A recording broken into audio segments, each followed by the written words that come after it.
And we're off and running on the Krueger Show Saturday morning. Hope everybody's having a great July the 13th. It is 9:25 West Coast, 25 minutes afternoon in the East. Welcome to the Krueger Show, brought to you by Pig and a Pickle, the best barbecue in all of Northern California. Check them out. They're in Emeryville. They're in Corte Madera. They're open 7 days a week in both spots from 11 a.m. till 8 p.m. But they do run out early, so don't walk in at 7:45 thinking you're getting your pick of the litter. But get the brisket chili, get all of it. It's amazing food. Go say hi to Damon and Mary. Tell them that Krug sent you. Also, we're brought to you by Underdog Fantasy. Check that link in the description. Use the promo code Krug, K-R-U-E-G, and they will match you up to your first $100.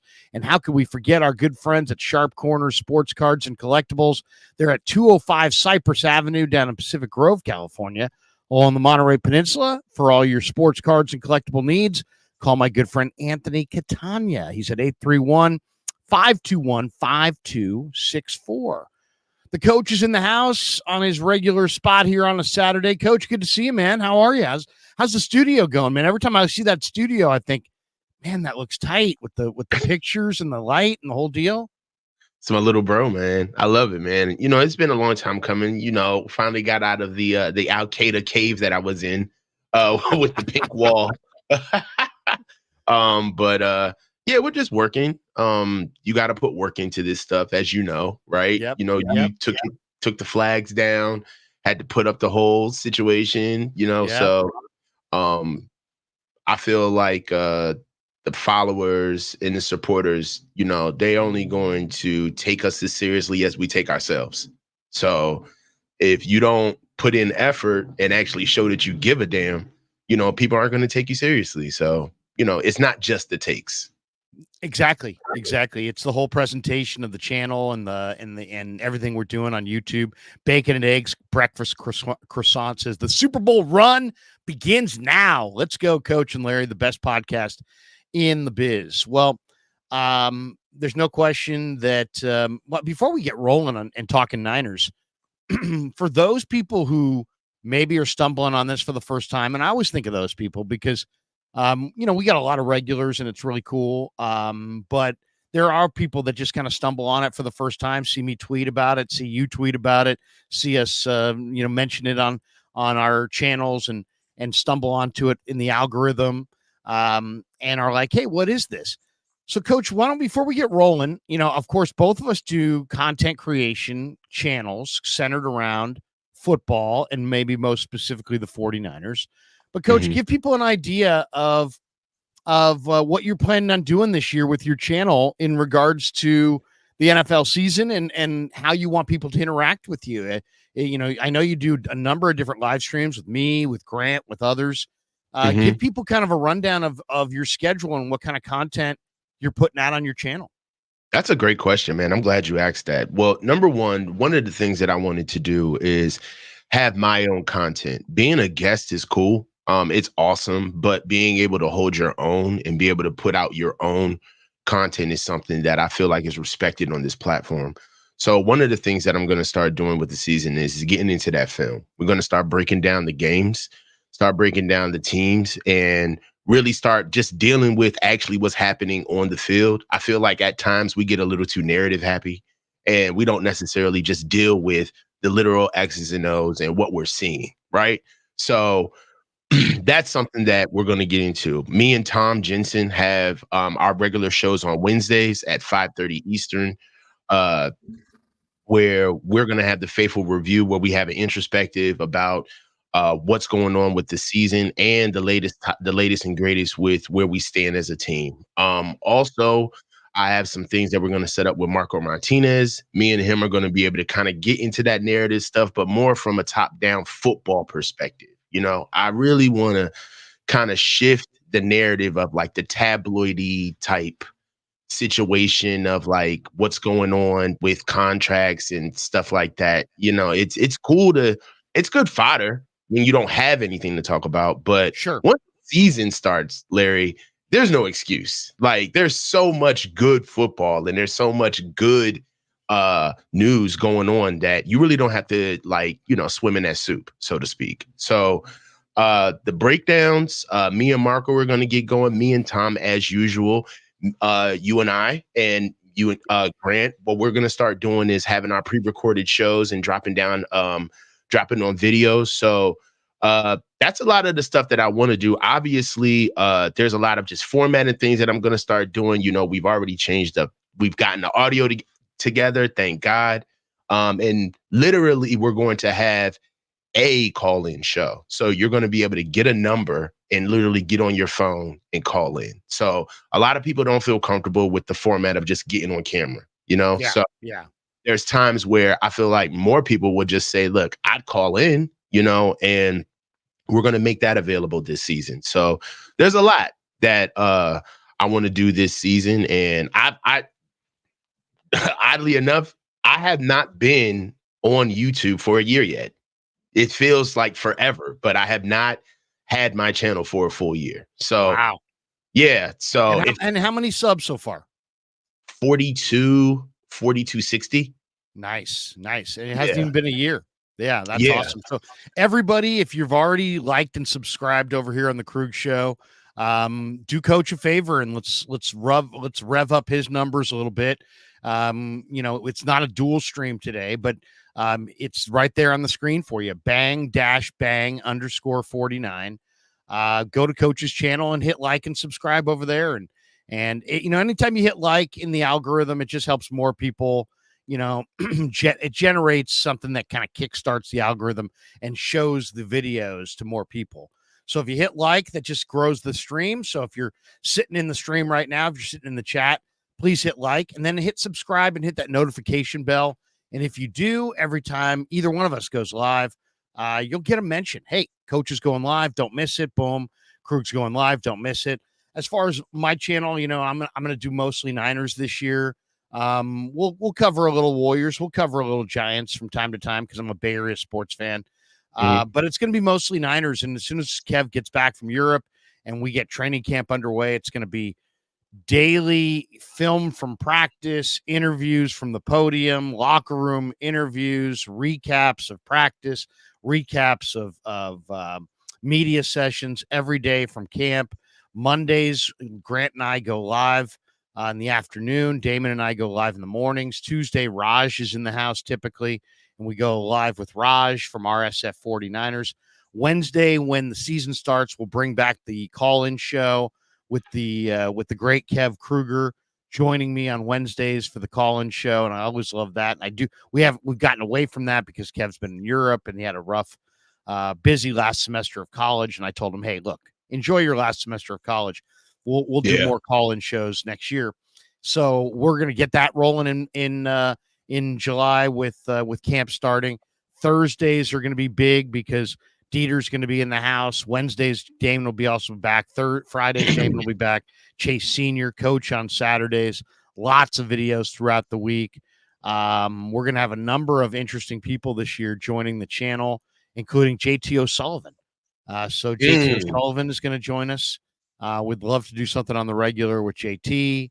Guy Haberman, lots and lots of good content. So, I mean, and we're open-minded. So if there's somebody out there that you guys want, we brought you Baldy last year. We brought you Steve Young. If there's somebody with a bigger name or a bigger platform or just maybe a small platform, but you think they're really great content, their content's great, let me know. I'll reach out to them. We'll invite them on. That's kind of how this thing works. Somebody says, hey, I'd like to hear from, this person. And then I call them up and say, hey, would you like to come on? And usually people do. So, we got a lot of football stuff coming this summer for sure. All right, let's get right into it. The stream is entitled Previewing 49ers Top Camp Battles this summer. And let's why don't we start right there? And Coach, I think there's, on the surface, if you say camp battles, you say, well, things are pretty set, if my first thought when I think of Niners and camp battles, there's not going to be a lot. There's not going to be a lot of battles. But then you go through it and you realize that, there's probably going to be a pretty healthy number of battles in this camp. This is what I have. And tell me what you think. Tanner Mordecai, I think there's a good chance he takes on Dobbs, but I'll just for the sake of conversation, Tanner Mordecai against Brandon Allen for the number 3 quarterback job. We'll give Dobbs that number 2, especially to start. Okay. But I think Mordecai and Brandon Allen could really battle for that 3rd quarterback job. And based on, I mean, I like Brandon Allen. I think he's smart, but I think there's a chance Mordecai beats him out. We'll see. We'll see. I'll be interested to see if Shanahan and Lynch are open-minded, or if they've just decided Dobbs is the 2, Allen's the 3, Mordecai's going to get cut. He'll be practice squad, if anything. Sometimes these decisions do get made well in advance. Yeah. I mean, look, you really like Tanner Mordecai, definitely because he gives you Brock Purdy vibes of being able to just make the routine look masterful, right? He can and make he can run. He can run. I mean, he's 4.45. Yes, he's very athletic. I will say this: the number one way for Tanner to get on the field or to be able to make waves with the Niners is to be able to utilize Kyle's system the right way, the same way that Brock was able to make all of those plays routine, be able to get those short throws out there, get to your best guys. If he can do that, that's one of the reasons why I feel like Brandon Allen is here, is because Brandon Allen knows the system. I don't see anything from Brandon Allen physically. Sorry, but his arm doesn't wow me, his athleticism doesn't wow me. But what I do see from Brandon Allen is that he knows the system and he can process. He knows where to get the ball. Now, can he get it there all the time? That's a whole nother story. But when you see him play, there's nothing about his process that seems out of whack. If Tanner can raise that level of play, I don't see why we don't get Brandon Allen out of here and keep Tanner Mordecai. I like that. But to be honest with you, I'm looking at Tanner. You've seen Tanner Mordecai in a professional setting. I have not. Right. So I have seen Tanner Mordecai in college. Okay. And he had 3 very distinctly different experiences, right? He goes to Oklahoma. He's the backup behind guys who are playing in the NFL.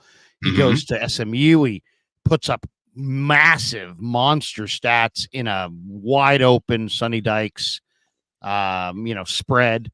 And then he goes to Wisconsin and he had like 9 touchdowns and 4 picks. It was very underwhelming at Wisconsin. So for me, I need to see, or I don't see what you see yet because I literally have not seen it. But what I'm saying is that if he can put it all together, we got a competition on our hands, right? But if he's spotty at best, he's gone, because the number one weapon of being a backup quarterback is consistency. Whatever you are that at all times, right? Yep. So that's why you're a backup, because we already know where your ceiling is, and you need to be hitting that ceiling at all times every time you play. So if Tanner Mordecai is young, he's spotty, and he's not consistent, even though he has good ups, when his ups are high, it's way better than Brandon Allen. But when his lows are so low that it's like damn near not competent, then he's gone, because that's not what our job is for a backup quarterback. We're not trying to pace Tanner Mordecai along so he can eventually be a guy. Like, no, you're a backup. The reason why you're a backup is because you need to come in with a certain set of skills, right? You need every club. One thing, have you ever noticed this about backups? Backups may not be good at everything, but for some reason they have every club in the bag, right? They've got every club in the bag because they're a backup, right? So Tanner Mordecai needs to show that he's got all the woods, all his irons first before we even look at him shooting good shots down the fairway. It's interesting because, Darnold came in for Purdy last year, and immediately was running the same plays, but he was just a little off, right? He was the ball was not coming out on time. It was coming out a little early, coming out a little late. It was coming out a little high. It was coming out a little low. And it's like you don't really realize how good your main quarterback is until somebody comes in and they're just a little off with their accuracy, a little off with their timing. And then all of a sudden you kind of were reminded, hey, you know what? The guy that we were watching was on time and pretty accurate, and this guy's not. So that's one spot, is the quarterback spot. Now let's move to running back. You know, this is, how many running backs are they going to keep? I mean, so you got CMC and you got Juice, and Shanahan loves, we can talk all day about other guys, but he loves Elijah Mitchell. So those three guys are pretty much, I think, locks. So then it really comes down to, how many do you keep? Who's running back 4, 5? Is there a running back 6? And to me, I mean, it's between Cody Schrader and Isaac Guerendo, Patrick Taylor, and Jordan Mason for maybe 2 spots. And that right there is going to make, I think already they're in a tough pickle, because you drafted Guerendo. Jordan Mason looks like a ton to me. Taylor is athletic on the practice field, and Cody Schrader, Cody Schrader looks great. I'm going to share the screen on this Cody Schrader video. Wait till you see Cody Schrader here. Let's see if I can dig up my Cody Schrader. Yeah, here it is. Here's Cody Schrader just working out. And look at the movement here. I'll turn the volume down so you don't have to hear the volume, because there's nothing really to the volume. But here it is. Here's Cody Schrader just running back drills. But look at the movement here. It's 215 pounds. He's not 160 or 170. He's 215. It's pretty good little jump cut, pretty good little footwork. I mean, we'll see. He's going to be interesting. But like, is he going to be in this camp? I mean, is he going to be on this roster, or is he going to get cut? To me, that running back spot is really, really competitive, because I think Schrader's going to fire. Guerendo is a major athlete. Jordan Mason, you know, is averaged. I mean, Jordan Mason in his career, coach, averages 5.6 yards per carry. So I mean, he just never really gotten any real run. But when he has gotten in there, he's been really good. So if you got to go one running back out of Schrader, Guerendo, Patrick Taylor, and Mason, because there's possible. I mean, you probably are going to go 2. But if you got, you know, who gets cut? I mean, it's easy to say Patrick Taylor gets cut. So that's 1. But then one, let's just say only 2 between Schrader, Guerendo, and Mason. That could be very, very, very competitive by the end of August. Yeah, I mean, in my opinion, this I mean, I don't even want to say this, but it's just how I feel. I think that Jordan Mason may get traded, man. Wow. Yeah. That sounds outlandish, but you know what? There's all kinds of indicators that could be the case. Yeah. So for me, you got to look at Isaac Guerendo's not going anywhere, right? We got Christian. And this is the thing about the Niners, which we're going to get into this topic later on in the show. But the Niners have 2 running backs that they never get rid of, okay? And it's because of the fact that we have Kyle Juszczyk as a fullback. He counts as a back, okay? He counts as a back. So the Niners perpetually already have their 2 spots cemented before they even go into camp battles, right? Before they even start thinking about what they want to do with running backs. So Christian McCaffrey's not going anywhere. Kyle Juszczyk's not going anywhere. Isaac Guerendo's not going anywhere. We're 3 backs in, okay? Now, you got Jordan Mason and Patrick Taylor, but they just signed Patrick Taylor, and they signed Patrick Taylor for $1 million. All right, they signed up for 1.6. All right, from Green Bay, Patrick Taylor is a 6 foot plus, 217 pound plus back. We don't even have backs like that. Sans Isaac Guerendo, because we just picked him up. But the only back that we had close to that size and that even runs at his clip is Jordan Mason. Everybody knows that Jordan Mason has been one of the most underutilized weapons on this team, let alone on the offense. Okay. And we all see him pop as soon as he gets the ball. I mean, he's literally a walking 5 yards a carry running back at all times. for what they paid Patrick Taylor Jr. off spec, right? They're paying him more than what they're paying Jordan Mason right now. A little bit more, not that much more, but they're paying him more. And the Niners don't spend on backs. All right. I know that we just got Christian McCaffrey out of the way, but traditionally, we do not spend money on running back. So the fact that the Niners took a fielder on a guy and actually paid him handsomely for what the Niners do, $1 million off spec. And we know that they don't use Jordan Mason. And for some reason, the squeaky wheel is Elijah Mitchell. We all know that Elijah Mitchell should not be on this team. I love him to death. All right. It's not personal. We love Elijah, but there's an affinity for Elijah Mitchell that supersedes his actual production. And I think that when the rubber meets the road, if they make that decision, it's going to be Jordan Mason, not only because they have an affinity for Elijah, but also because Jordan Mason is actually more viable. Like there's teams that would actually take Jordan Mason over Elijah Mitchell. And I think the Niners, they've done it time and time again, Larry. What do? When they're about to make a move, they go get the replacement, but not only do they get the replacement for the guy that they're going to move eventually, but then they get a contingency, right? So what do? They went and got Patrick Taylor because they know that they're moving on from Jordan Mason, and then they drafted Isaac Guerendo. That's the contingency. So I think Jordan Mason may get moved. Yeah, I mean, I hate hearing that because it's like, to me, you don't even know what he is yet. And I hate trading players that have talent that I don't even really know what they are yet. But I think it's illogical. I think that's so logical because it's pretty obvious at this point. CMC is CMC. Juice is juice. They're not going anywhere. Mitchell's Shanny's favorite. They just drafted Guerendo in the 4th round. They love Schrader. They love Schrader. Schrader, it looks an awful lot like McCaffrey to me. I mean, he's a McCaffrey light.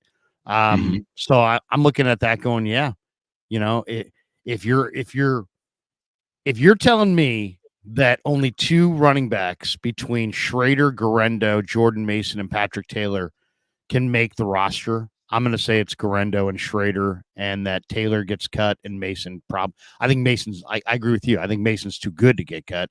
I think he'll probably be traded. They're going to move him. Yeah. So, I mean, and maybe there'll be it's running back. So maybe there'll be an injury and this will all be smoothed out. I mean, that, what alleviates roster logjam, a shoulder injury, a hamstring, whatever. Another position battle. I think they're going to go with 6 wide receivers.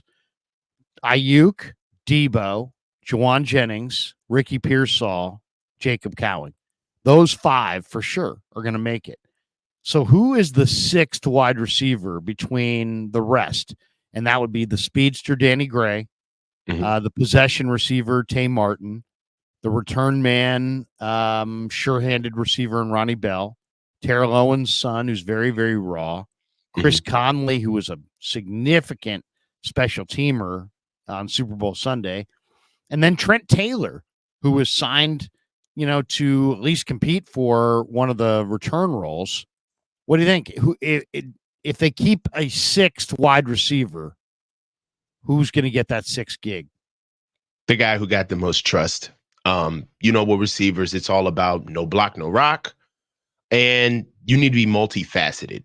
Right? Most of our receivers do more than just one thing. So let's use the same logic that we did with the running backs. All right. Rookies are safe. Ricky Pearsall and Jacob Cowing aren't going anywhere. Right. Well, unless they were horrible. Yeah. But they're not going to be horrible. Yeah. I doubt that. But then you're locked in with your top 3, Debo, BA, and Juwan. Yeah. Sorry. So you got 5 right there. Then and a lot of teams go with 5. Right. But if we go with 6, right, the most utilized guy out of all of these guys that you're talking about right now is Ronnie Bell. Ronnie Bell fit the Ray role. Ronnie Bell has polished routes, and Ronnie Bell has been used in special teams. Right. I think that they've already shown trust in him, and the Niners are traditional when it comes to like getting rid of guys. It's like they won't go for the unknown. They always go with what we know, even though what we know may not be good. or the potential of the unknown may be way better than what we have, we're still going to go with what we know. So I think Ronnie Bell gets that 6th pick. Yeah. I mean, I would say Danny Gray's got a shot, but now there's Cowing. So yeah, Danny Gray is gone. Essentially, Danny Gray's no longer needed. Mm-hmm. I liked, then you go Trent Taylor. Trent Taylor's only a special teamer. Then you look at Tariq Owens. Tariq Owens is really, really raw. He's only a practice squad guy. Yeah. If you look at Tay Martin, he's only a scrimmage guy. He doesn't really help you from on special teams. So to me, it's a Chris Conley, Ronnie Bell debate. Right. Ronnie Bell's a better receiver. Conley's a bigger, stronger, faster special teamer type athlete. Mm-hmm. What do you want? Are you looking for a special team athlete? Then you'd go with Conley. If you're looking for a potential receiver and maybe a return man, and as you said, a guy who's kind of shown he can do everything, right? He's a receiver, he's a return man, he can be a special teamer on coverage units. It's Ronnie Bell. I would probably lean towards Ronnie Bell over Conley too, but Conley did look great in the Super Bowl, so we'll see. But those two, I think, battle for wide receiver 6. How about tight end 2? Okay. I don't even know if there's going to be a tight end 3, but Kittle's your obvious 1. And then tight end 2, I think, is going to be a pretty good battle. You got Braden Willis, you got Cam Latu, you got Logan Thomas. A lot of people think he's the leader in the clubhouse. You got a couple veterans, Eric Saubert, Jake Tungs. You got Mason Pline, who I really like. What do you think? Tight end 2, tight end 3. Who do you think it's going to be? I mean, I think Logan Thomas is just basically there to keep to push the action, juice the pot so much as be number 2. I think the Niners know what they have in Logan Thomas, but really, I'm looking at Braden Willis. I mean, Braden Willis seems like he could be a guy that really, if he put it all together, he'd be a real weapon on this offense, especially with how the type of athlete he is in the open field. It's yet to be seen on Cam Latu. I'm a Bama guy, and it hurts my heart, but he's not producing. We already know John let it out the bag. I don't know why he let it out, but Cam wouldn't even have made the team if he didn't get hurt. His injury saved him a roster spot. Like that, he actually was able to stay because he got hurt. But at the same time, styles make fights, and maybe he understands where he is right now, and he's ready to move forward, right? As far as, look, I didn't necessarily come in here with, I don't want to say the right mindset, but he didn't really put it together. Like, it's not the fact that you were hearing like mental things, like he was dropping the ball all the time, and I want to give him a little bit of grace, Cameron Latu, for him to be in the NFL and to have changed his position as many times as he has. He's only been a tight end for a couple of years, right? So I'm trying to give him a little bit of grace to see what he can do as tight end 3. But I really think that the real battle is going to be Logan Thomas and Braden Willis for tight end 2. I think Braden should beat him out. And that's the same theme. And I don't want to jump ahead, but this is the same theme that I really want to happen with the linebackers, right? I'm looking at D. Winters and Jalen Graham to push Devondre Campbell off this team, right? Like off the team. Yes, because if Braden Willis, let me put it like this. We get rid of players that play on other teams. That's what it feels like to be the cream of the crop when you're at the top of the heap competitively, right? This is the position of the offseason where it's time to have conversations like this.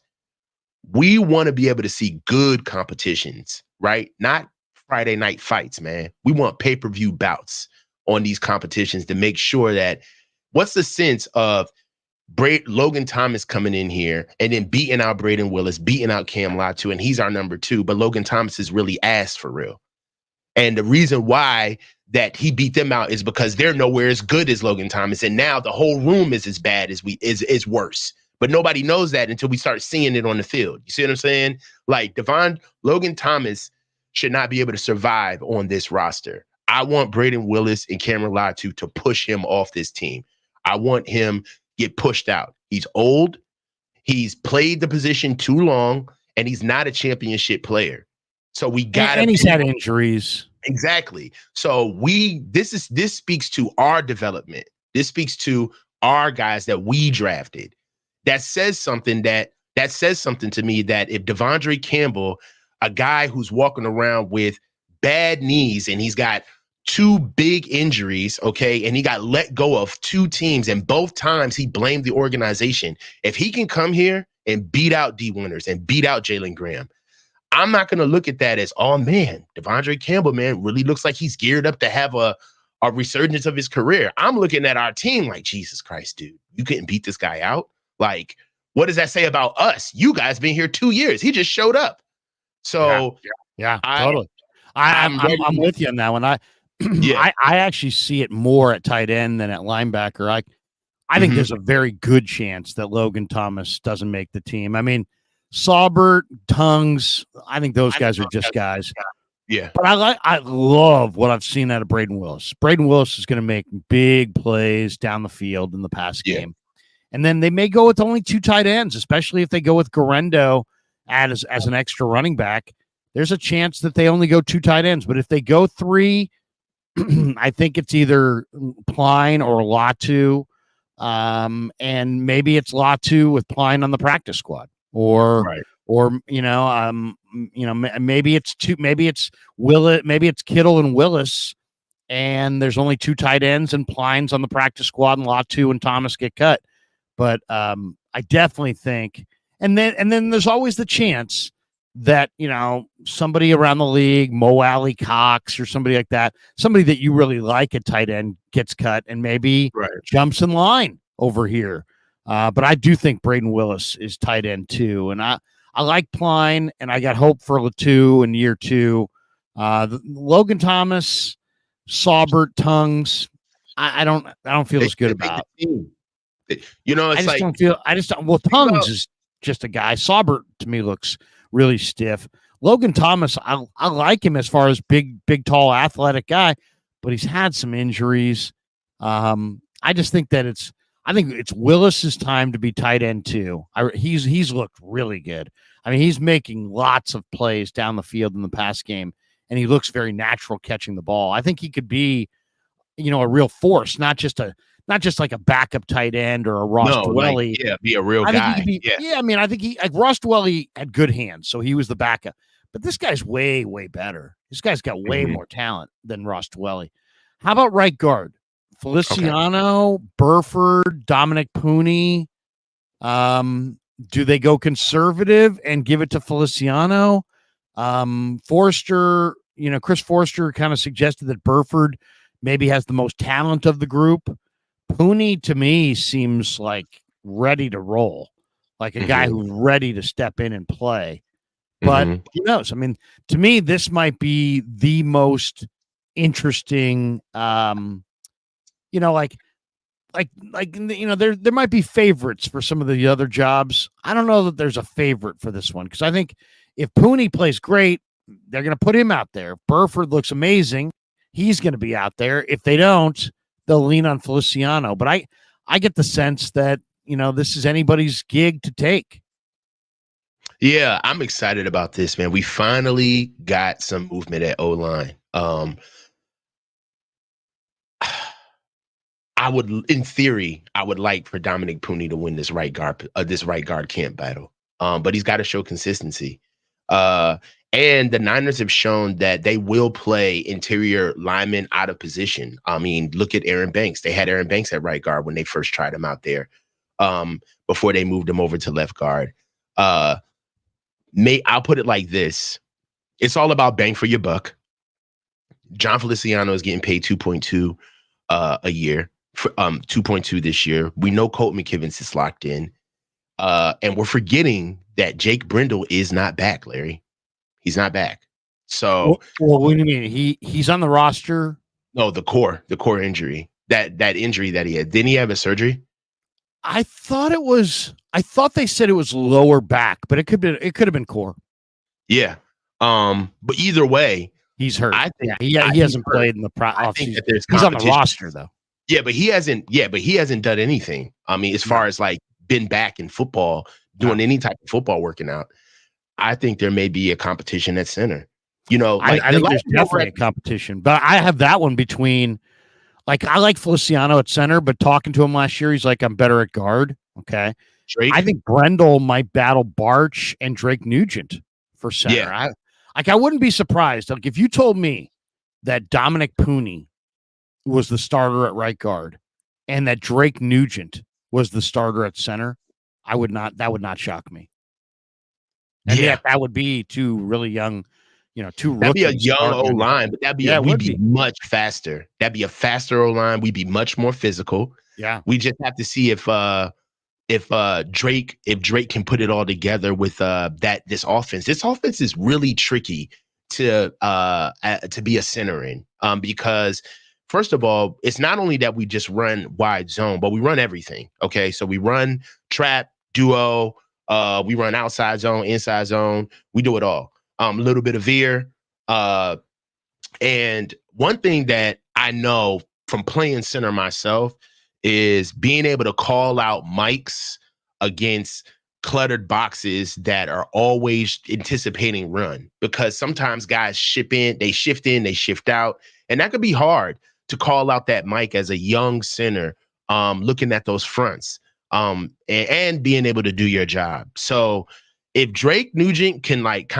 that's what made what's my boy Alex Mack. That's what made him so valuable in this offense, because he picked up on it right away. Do you remember that year that we had him, man? It was just beautiful when we had him at center.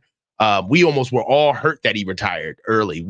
Because he made so many poignant calls, literally contemporaneously during games. So that's one of the reasons why I know Jake Brendel is a huge piece. I mean, I understand that we look at the physical side of it.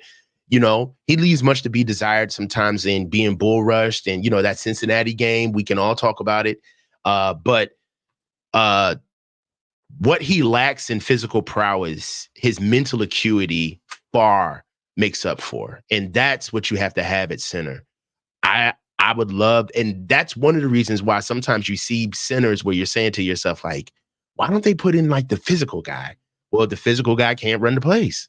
The physical guy can't call out the mics. He can't switch. He doesn't understand how to flip offense, right? Flip the runs. So I'll tell you this. If Drake Nugent makes it, offensive line is not one of those positions where you win the position and then all of a sudden there's another competition the next year. Those are almost like, they're like Supreme Court judges. Like once you get in, you're pretty much in there. So if Drake Nugent gets in there, we pretty much have our center for the next 10 years, because that would be unprecedented for a rookie to come in and win that position. So that's one. And Dominic Pooney, they drafted him high for a reason. He's our right guard. He's just, honestly, I hate to put it this way, but he's just got to go in and damn near lose the position, because I think the Niners feel as though that they really love Spencer Burford, but I think Spencer Burford's playing out of position, to be honest with you. Where do you want to see him? I see him at tackle. He played right tackle for Texas San Antonio, but I just don't know if he's got the footwork to kick out against speed rushers. Yeah. I mean, I will put him at tackle. Put him at right tackle. I mean, and then what's the kid out of Hawaii? Manning. Manning. He's not with them anymore. Yeah, but Manning is basically Burford. He played left tackle, and they put him at left tackle. It had no problem there. Yeah, he had short arms though. I mean, Burford's got good little arm length, so he could play. He doesn't have deficient arm length. It's just a matter of, some of the speed at guard bothers him. How would the speed outside bother him when it's a little bit more pronounced? I mean, that's really the only question with Spencer. When I see Spencer play, I think it's strength. I think that he has a problem with the strength of the players inside. He's just not strong enough. He doesn't have core strength. He gets moved off of his anchor way too much, and he compensates. He'll lean, he lunges, he becomes a waist bender because he wants to anticipate the blow rather than administer a blow. One thing about Spencer that I would love to see this year coming into camp is I want to see him start working on independent hands, but you got to get strong hands to use them independently. Everything that he brings is together, right? It'll be a 1-2 punch, maybe staggered, but everything is basically one shot, one kill. It's like having a shotgun with a slug. It's like, you better hit your target because if you don't, you're fucked. And he needs to learn how to play with poise, okay? And you only play with poise when you trust your tools, when you trust your hands, when you trust your lats, when you trust your damn pec, where you can say, I can get out here on this guy and I'm cool here. I feel you, all right? But that doesn't mean I have to disrespect the space. That's one thing that I feel like for Spencer, it's all rolls downhill. He doesn't have the strength, so he doesn't have the technique, so he doesn't use the space, so he's never poised. It's all together. It all links with him. He needs to get stronger. And if Spencer comes back stronger, where he can get out there and feel the game with his own strength and be able to confidently move forward in technique, I think you'll start to see that erratic, herky jerky type movements that you get from him all the time. Is because he's just nervous. He understands that this man is stronger than me. And if I don't know, if I'm not ready for a blow from him, it could be it could look ugly. So I want him to get stronger. So of the 10 position battles, 6 of them are on offense. So we basically went through it. It's quarterback, running back, 6 wide receiver, tight end, right guard, center. All right, now let's flip the card and talk about the D. Defensive tackle is one spot where you got Malik Collins, you got Javon Hargrave, you got Jordan Elliott, you got Kevin Givens. You got 4 for sure, guys, I think. You're going to go with 5. Typically, they're going to go with 10 linemen, 5 ends, 5 tackles. So it really comes down to one tackle job for 4 guys: Kalia Davis, T.Y. McGill, Shaquille Brown, and Evan Anderson. And we'll see. I think it's probably going to be Brown or Anderson beating out McGill, McGill is a one-gap penetrator. Kalia Davis, very much the same. Anderson and Brown have greater strength but less experience. If I had to guess, I'd guess probably Evan Anderson, but who knows? I think it will be one of those 2. But that's one job on that defensive line, is who's that 5th. Who's going to be that 5th defensive tackle behind the 4, the 1s and the 2s are established? I would say, who do you like? Who do you like out of Kalia, McGill, Evan Anderson? I like Anderson because he kind of fits the bill. But same thing with the Tanner Mordecai debate. We got to see it in real time, right? Yeah. We got to see it in the pros, right? It'd be awesome if we picked him up, because I'm just worried about what we're going to do to stop the run. But Kalia Davis may win out. I think we may stick with Kalia Davis. He's athletic. The Niners love kind of, they don't like to go, if you look at our defensive line, almost it's like the same thing that we do with receivers, where everybody can kind of do everything. We may have a guy that run stops, but he's still athletic enough to run down from sideline to sideline, close gaps, and still be able to give you some type of pass rush. I just don't think that. And another big thing for defensive linemen for the Niners is the GTFO. They got to get off. They got to get off the ball.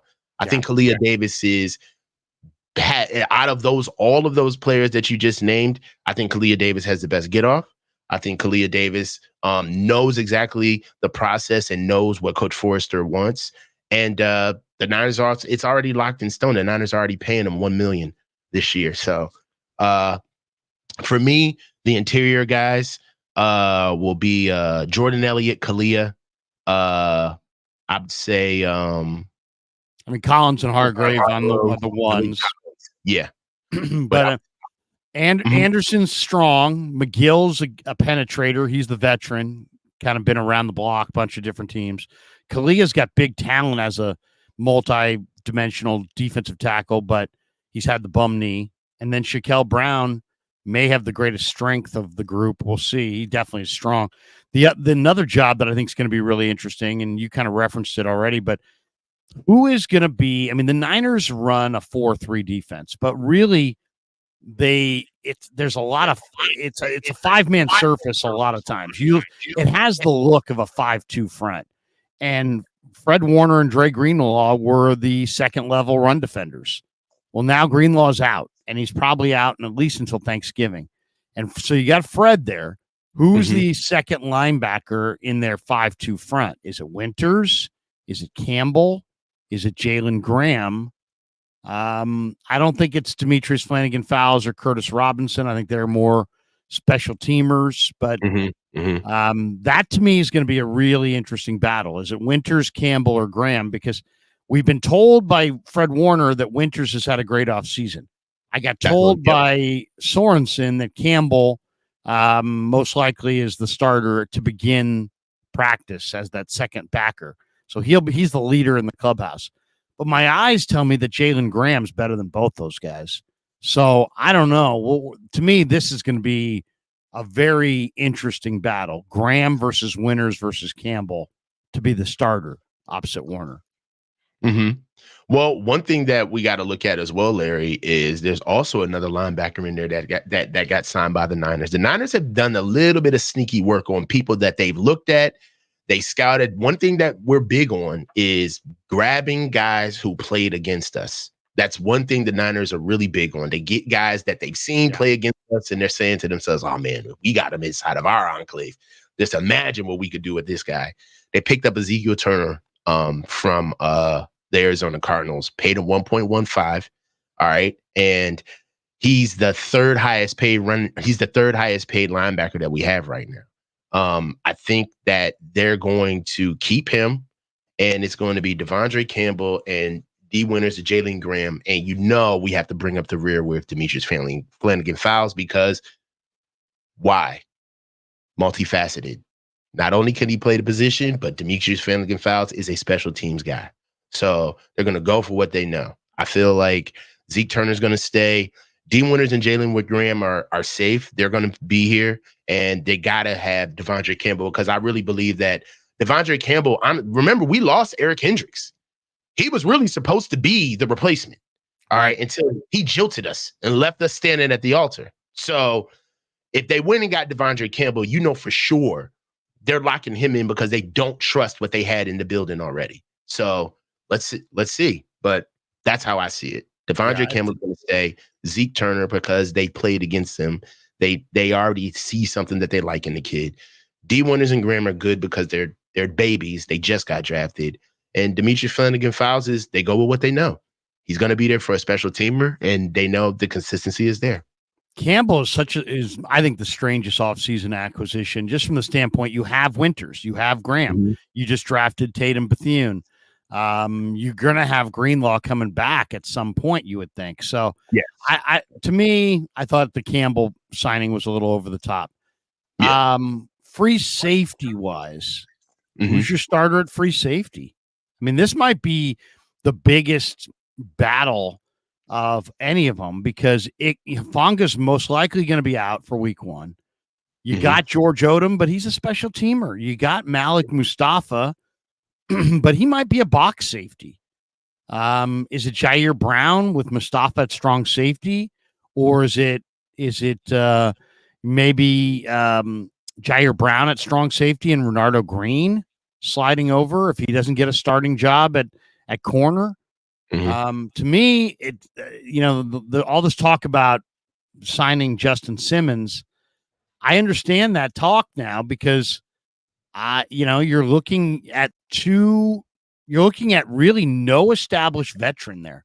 You've got Green, rookie, Mustafa, rookie, Odom, special teamer. And then, Taylor Hawkins and Eric Harris are, those are practice squad type guys. So to me, this, do they need another free safety? Could they go with Renardo Green? Could they go with Mustafa as your starting strong safety and start Jair Brown at free safety? To me, this is, because I think Hufanga is definitely going to be not ready to roll week 1. Well, if Huff's not going to be able to roll week 1, this is what you do.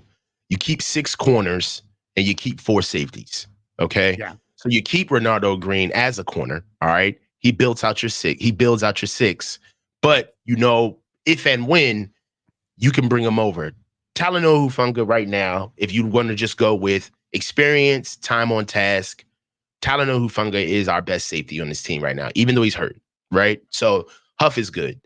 Jair Brown is essentially our first round pick from last year. He's good. All right. Malik Mustafa is good. All right. I've seen the boy play. I know I have not seen him play in the pros, but I mean, he looks the part. He's a get off the bus type dude. Like Yeah. you send him off the bus first. I mean, but hey, he could look like Tarzan, play like Jane. That could be something too. But I feel like he's good. And then you always have to build out the special teams. George Odom. So George Odom is going to be here because not only does he fit within the defense, he can play, but he knows how to play special teams. So I think your top four, what you're probably going to start out with to answer your literal question, is I believe that it's going to be Jair Brown and Malik Mustafa. Jair is probably going to be your free safety. Malik is probably going to be in the box in the hole, being safe, being protected as a rookie. I think he'll be there, and we'll wait on Huff to bring up the rear when he's ready to play. I think the last one is the 6 corner. I think you're right. I mean, I think they're going with 6, right? So you got you got Mooney, you got Lenore, you got Yadam, and then you got Luter and Renardo Green. So that's 5. Yep. So to me, it's like, okay, who's the 6th guy? And it's down to Womack, Ambry Thomas, Chase Lucas, and Rock Ya-Sin. And Rock Ya-Sin's the veteran, but he's also got some physical issues. Lucas is a special teamer. It's probably more of a battle between Thomas and Womack. But Ambry's got a little bit more prototypical size and speed. Womack, I think, has got a little bit more, explosiveness overall. I think he's a little bit better in coverage. But that's gonna be a battle. Ward, Lenore, Yadam, Luter, Green, I think, make it, and then it's Ambry versus Womack versus Lucas versus Rock Ya-Sin. Who's the 6th corner? Do they go with 6? Yeah, they go with 6, and it's going to be Rock Ya-Sin. I think Rock Ya-Sin. You look at the money; he's getting paid $1.15. He's a veteran. And the Niners are always prone to keep that one old guy in their secondary. They just have to.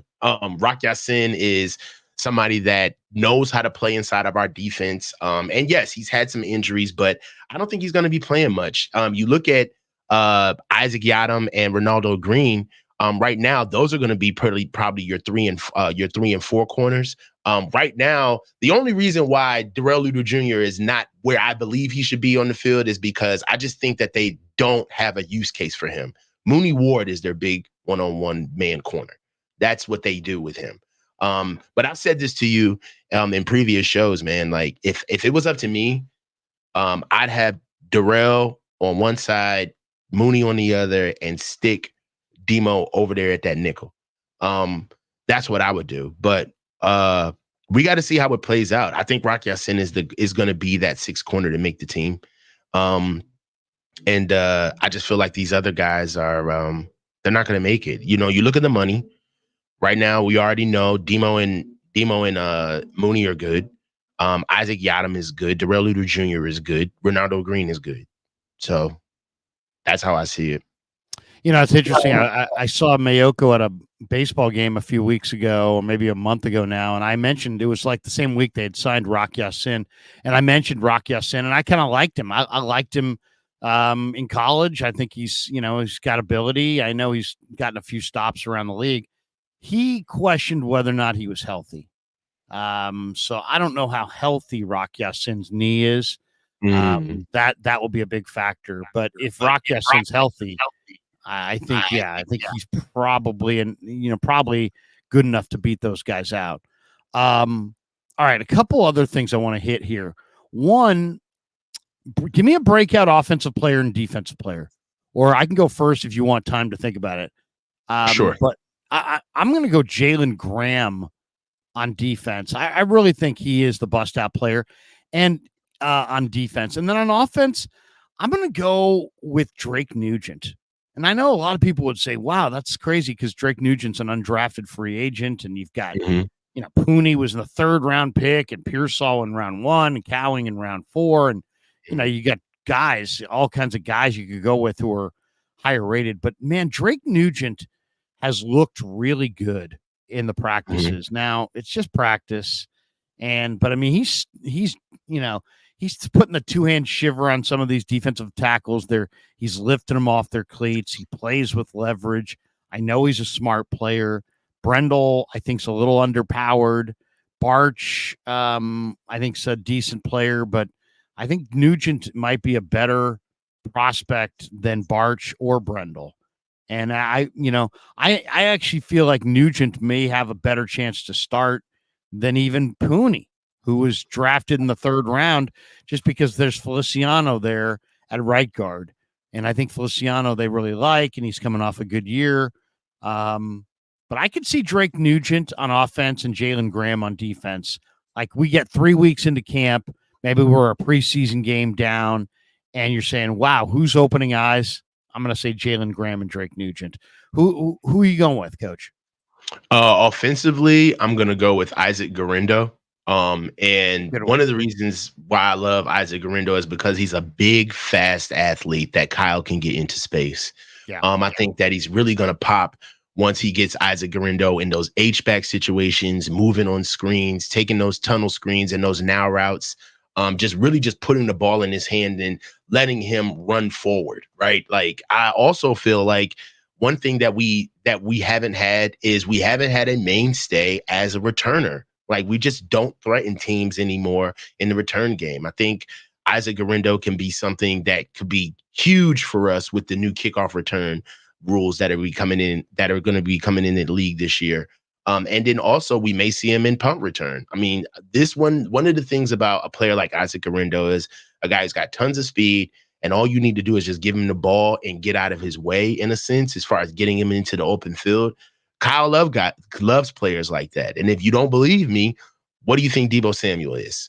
Right? One of these athletes that just wants to get put in space so then I can just utilize my athleticism against players. So I think Isaac Garendo is going to be a good X factor on offense. Defensively, I'm going to go with Jair Brown. One thing about Jair Brown is that when he first came in, quietly though, I don't think people realize this, but quietly, Jair Brown only came into the league in his first game, sealed the game with a pick.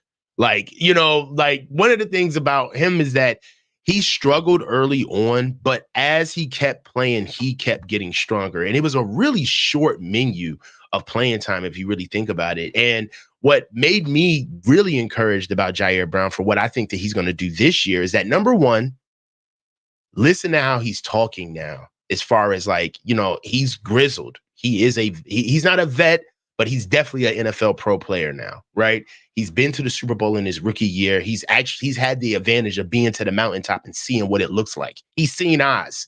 So there's really nothing that no experiences that he's necessarily hasn't seen yet in just a short sample set. And the last game he played was pretty much one of the best games of his career. He was all over the place in that Super Bowl. I mean, even to the point where I think he got hurt near the end of the game on Travis Kelce's, which getting him off the field. But Jair Brown, had we won that Super Bowl, we'd be looking at players. That's one thing about losing the Super Bowl that sucks. It's because all we think about is the instances on what we could have done, and the final blow of us losing. But if we had won that game, there are so many performances that played out in that Super Bowl that we would be talking about to this day. And Jair Brown's performance in the Super Bowl, had we won it, everybody would have been talking about how he stepped up and how he had an amazing game, right? Juwan Jennings his performance in the Super Bowl would have been highlighted had we won, right? He might have been the MVP. Yeah, he probably would have been the MVP. Exactly. So from me, I think that Jair Brown, for him to have the game of his life on the biggest stage in football, shows me that the Niners got the right guy. And I'm only excited for what he's going to do this year. Yeah, no, he looks like he could take off. I'm going to share the screen. This, I guess, was in Tahoe. This was Jerry Rice. Here we go. Here's Jerry walking in Tahoe. Oh, wait a second. Hold on. Jerry looks good, man. Jerry's always looking good. Jerry's in great shape. Here we go. Here's Jerry playing a little golf, and a fan said something to him. Here's how it went.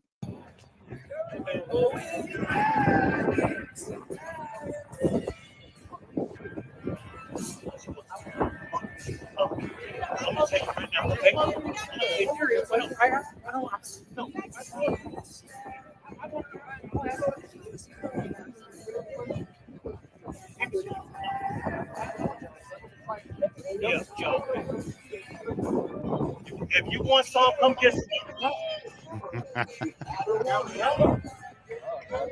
All right. Well, we couldn't necessarily hear it there, but basically, it sounds like a guy asked Jerry something about like, what do you think of the Chiefs receivers? And Jerry kind of snapped a little bit, which, to me, I mean, whatever. I mean, Jerry. I like the fact that he still thinks of himself as, like a defender of the, as a player, as a Niner, as a, Jerry's still running down the field, doing 100-yard sprints before game. I mean, Jerry played for the Niners. He played for Seattle. He played for Raiders. Did he play for a third team or a fourth team? After the Raiders. Was it Broncos? Did he play Broncos? But it was, so he played for a couple teams, but he identifies with the Niners. That's the one thing about Joe Montana that bugs me, is that Joe, even though he played all of his career pretty much with the Niners and just the very end with Kansas City, you would swear it was like 50-50 the way he kind of goes about things sometimes, where it's like Niners Chiefs. And he's like, I don't want to pick a side. It's like, dude, you played your whole career with the Niners. You had a cup of coffee with the Chiefs at the end. But I think maybe Joe might be a little bitter for how things maybe went with the 49ers. All right, couple other thoughts here I want to get out. One is, there was a lot of talk about George Kittle this week and where, people would rank George Kittle among tight ends. And some people are really pushed out of shape if he's not rated as the number one tight end in football. But you know what? Travis Kelce is still damn good. I think Sam Laporta in Detroit is amazing. Evan Ingram in Jacksonville is coming on. The duo in Green Bay, Luke Musgrave and Tucker Kraft, those guys are really, really good. If to say Kittle is not a top one or two tight end, I don't think that's a rip. I think it's just a statement of how many good tight ends there are in the NFL. I don't think this is a rip at all. I mean, I think George is class personified, but I mean, you can't win it all the time. You can't be the guy all the time. I will tell you this right now. I'm hard pressed to find tight ends that can do what George Kittle can do. Right. So it's like in today's game, we also have to be honest about the context of the discussion. When you think about the best tight end in a game, when you think about the best tight end in the game, 10 years ago, the best tight ends in the game, or 15 years ago, were 6'6", 270, 280-pound refrigerators, okay, who could get out in the open field and move, but they damn sure were blocking, right? So I look at the entire position, not just the best big receiver in the game, right? So we're not talking about guys who just like to get in space and catch balls, but we're talking about the best tight end who knows how to do it all. And for me, that is George Kittle. I think that nobody can block in the run game and give you what he does in the passing game in a package right now. I mean, Travis Kelce, I don't want to be disrespectful, but I don't get it sometimes. Like, he gets open, okay? He's a great receiver. I mean, he's a great receiver. All right, yeah. But you gotta give his due as a receiver. He's a phenomenal receiver. But George is an inline blocker. I mean, I just think he's a better football player. Like, he blocks. He not only blocks, he finishes blocks. Like, he's a threat in the pass game. He runs good routes. He gets open. Like, I don't know. But I love Mark Andrews. TJ Hawkinson is another fave of mine. And Sam Laporta is easily becoming one of the top guys. I mean, for me, he's top 5. But also Dalton Kincaid for Buffalo. Yeah, he's a nice player. I kind of thought that when the Niners played the Browns, I thought Njoku, Njoku's a damn good player. Mark Andrews is a damn good player. Trey McBride, from Trey the Cardinals. McBride, that's a good call for Arizona. He Yeah. might be the top up and coming young tight end in the game right now. Trey McBride's going to have a huge year. Yeah. There's also that kid. What's his name? The guy for Jacksonville, I think, is really In underrated. Cincinnati. Tanner Hudson. Okay. From Cincinnati. He's floated around a little bit. Yeah, he's pretty nice. And TJ Hawkinson's a good tight end for sure. Hell yeah, TJ Hawkinson's really good. Jake Ferguson for Dallas. Yeah, he's a good one too. So I mean, there's some good guys, but really, I think the young gun that everybody's watching right now is Sam Laporta. Sam Laporta is like the next guy, in my opinion. I think he's already a better receiver than Kittle. Yeah. Kittle's a better blocker. Blocker, but I think those guys might be better receivers. Or Laporta at least is. All right, I'm going to share the screen here as well. This is Kittle talking a little bit about Purdy. Kittle went on the Rich Eisen show. He was asked about Brock. Here's what he had to say. Into year 3 now. Yeah. He's played a lot of big football games, played at a really high level, runner up to MVP. See, now you're noticing the physical attributes of him too, because like the media is trying to hide that, like, oh, he's not some little kid. No, this guy's a dog. No, I know that, but I've seen, if you got to see this, you got to look up, like, compare like Brock to McCaffrey to Bosa, and it's like a Pokemon evolution of their quads. Oh, there it is. Wow, there it is. Look at those quads. Ooh, damn. Yeah, I know. Thank you. Wow. Dude's a monster. No, hold on, man. Like, so if he was wearing shorts on Super Sunday this past February, that's what they look like? Those aren't new? No, he's had that since he was a rookie.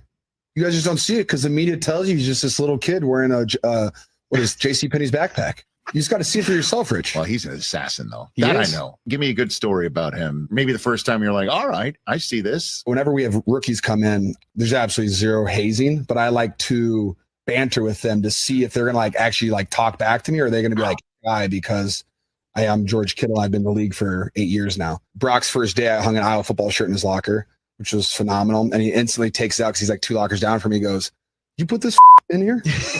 Just get this out of my locker. And I'm just like, I'm going to like you. I absolutely know that already. Just tosses it on the ground. And I was like, respect. I love that. That's what he said to you? All right, get this out of my locker. I was like, phenomenal. Absolutely love it.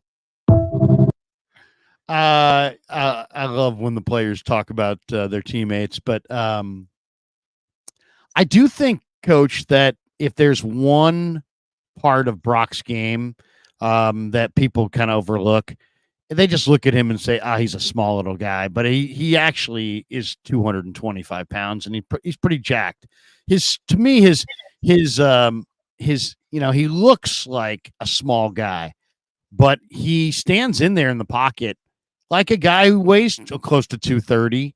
And if there's one aspect of his game that I think is a little I think definitely people don't anticipate him being as quick as he is, but I think it's the play strength. I think his strength, his arm strength, his body strength, his overall strength is better than he looks when you're watching him out there. You think, he's a little guy, but he's really not a little guy. No, he plays with a lot of strength. I mean, one of the things that I said that to you, I saw Brock for the first time at the Washington game. I got a chance to see him face to face. And the first thing that I said, I was like, he's way bigger than people are saying that he is. Like, he's stout. The kid is thick, pause. But he is. One thing about him is that he's got a good lower core. He's got great legs, and he knows how to use his body in the right way. That's something that I've always talked about with Brock. As time has come on, as time has gone by, one of the attributes that I have noticed about him is that he does stay off the ground. Like, he tries to stay out of harm's way, and it's not necessarily running out of harm's way, but I feel like he knows where to go on the field. And that's one of the key attributes of being a starting quarterback in today's league. So I get it, man. All of those stories about Brock being some feeble guy, I'll put it like this. I take Brock over Tua. As far as just as a quarterback or just body strength or Yeah, just physically. I'm I take not a Brock. two, I'm to me, I think the bloom might be off the Tua Rose a little bit, just from the standpoint. Last year, when we saw teams take away his initial read, there were some games where he really looked like, oh my God, like he didn't know where he wanted to go with the ball after that. What's that? Thick. I was like, yo, Brock is thick. And Thick in the chat was like, you called? Oh. That was funny. There we go. Oh, there we go. There we go. You called? One more I wanna share on one more on Brock. This is from Young. This is from Steve Young. This was interesting too. Little dialogue between Steve Young, also with Rich Eisen, but this is some good stuff from Steve. Here's Steve talking about Brock. And listen to me. What I love about Steve is he always finds a way to crystallize exactly the point that is the most salient point. Here he is on Brock. Listen to this. What is your expectation level of Brock Purdy this year, Steve? Let's go. What do you have? Great player, and that's just a fact. And it's how he processes. Everybody now knows that he's only going to get better at processing. He's going to be able to, get the ball out quickly. He has to, right? He said to everyone, "I'm not as big. I'm not as fast. I'm not as strong. I can't just wait in the pocket and then sling it." So he's going to process, and he's going to get the ball out, and then people are going to start to see that, and they're going to start running where he's looking because he knows he's got to let it go, and he's going to fix his, change his games as people change his game as people get more of a beat on him. But as far as playing quarterback in the NFL, if you want to be good, you got to be a great processor, and the dude is elite, and that's not going to change. He's going to be challenged, and especially if he loses some talent, if Brandon doesn't sign, but they've got so many guys, and that's what you need in the NFL. Is Rich, you need a lot of help at quarterback. When you get a lot of help, you get good really fast. And when you use the elite word, that's when radar screens go up. Radars go up. You just use the elite word for Brock Purdy, Steve. Yes, sir. He is. He's an elite processor. Good. Experience processing a lot of times is experience as well. He's not as experienced as others, but as far as the ability to, take the ball and then process through, find, the truth in the play and get the ball out to it. I mean, it's as good as it gets. So I think that's why he's been able. But he doesn't go from the last pick in the draft to being one of the better players without having something very special. And the special part of him is this processing power that he has. Processing, yeah. That I thought was really, really interesting because, Coach, let's be honest. I mean, most people who are critical of Brock Purdy, it's just, hey, he doesn't look it was Mr. Irrelevant. He was the last pick, and, he doesn't look the part. He's a little smaller. He doesn't have this big arm and this and that. But I think Steve basically said it there. It's like, what makes this guy, if you just want to say, Patrick Mahomes, what makes Mahomes? I don't know. Maybe it's guts. Maybe it's arm strength. But if you say Brock Purdy, what makes Brock Purdy? It's probably quick feet and processing. If I had to, hey, I've never seen Brock Purdy, but I hear he's really good. Krug, tell me about him. Why is he so good? You know what? He's quicker than you think, and he really does process what he sees pretty well. That's kind of what that's how I would sum it up. I mean, but you've been around football all your life, Coach. I mean, that's what I love about Young is that Young doesn't mess around with a lot of garbage. He just kind of gets right to the point. And, he said it. He's not the biggest guy. He's not the strongest guy. He doesn't throw the ball as well as everybody else. But you know what? He didn't mention the quickness, but we know that he's got great quickness. Mm-hmm. But it's really the processing. The guy, what makes Brock Purdy? It's that computer between the ears. He's processing what he sees. A lot of that's the mental reps that he puts himself through during the week, but processing correctly and quickly is a major part about the position. And it's like one of the parts of the position we rarely discuss because you can't really see it. You can't really measure it. It's really more of just like, hey, we've got this play and that play, and you can see examples, but there's no like, hey, he went to the combine and he did this. Oh, really? That means he's an elite processor. It's like we got the 3-cone drill for quickness, but we don't have the equivalent drill for processing. So if you're a great processor, that doesn't really show itself in the pre-draft buildup. It's all a film study thing. Yeah, 100%. I mean, and as we said, like it takes time to realize like what is the it factor, like what does he have, right? So Right. when you're looking at Brock, you're looking at all of the things that don't tie together from like a traditional quarterback. So you're seeing the size, you're seeing the arm strength, you're seeing the lack of talent in those areas, like the physical side of it. And then you're thinking to yourself, how is this kid still here? How is he still here? But you're not realizing that he sees this field. He sees it. It's not a mistake that he's getting that ball out to that space. Like it's not a mistake that he's putting a little bit on that ball on an underneath route. It's not a mistake that he knows how to step up. He sees the blitz coming. All right. One thing that I feel like needs to also get brought up too is that Brian Griese, the emergence of Brian Griese being a great mentor and coach for Brock is a huge thing for him right now. Matter of fact, Brian Griese is a method scout. Yeah, Brian Griese. Jassel says Brian Griese method of scouting is talking to the coaches. They'll tell you about how they see the game. He, you can get burned if you go talk to coaches and they, their biases all of a sudden become your biases. Like they don't like a player because of some reason, and now you don't like that player because the coach didn't like the player. But I will say this: I mean, I think definitely Griese had the right feel on Purdy, right, and Slowick did as well. Kevin Slowick, I think. But as far as Tanner Mordecai, for example, I asked Griese, because he was in charge of making the evaluation on the quarterbacks, why they went with Mordecai. And he's like, hey, I met with Luke Fickell, and Luke Fickell said if there was one guy at Wisconsin I would pound the table for, it's Tanner Mordecai. And he cited his leadership and this and that. So I'll say this. I mean, the Niners found something incredibly valuable. I mean, that part, we can debate Brock Purdy all we want. The one part that's not debatable, finding him was absolutely one of the biggest things that ever happened for John Lynch, for Kyle Shanahan. You could make an argument, Huge. Coach, those guys would be fired. They're gone. Yeah, possibly. They could possibly be fired if they had not found Brock Purdy.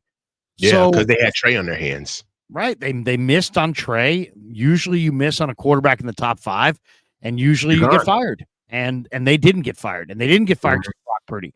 So that, and then Griese had a big hand in that evaluation.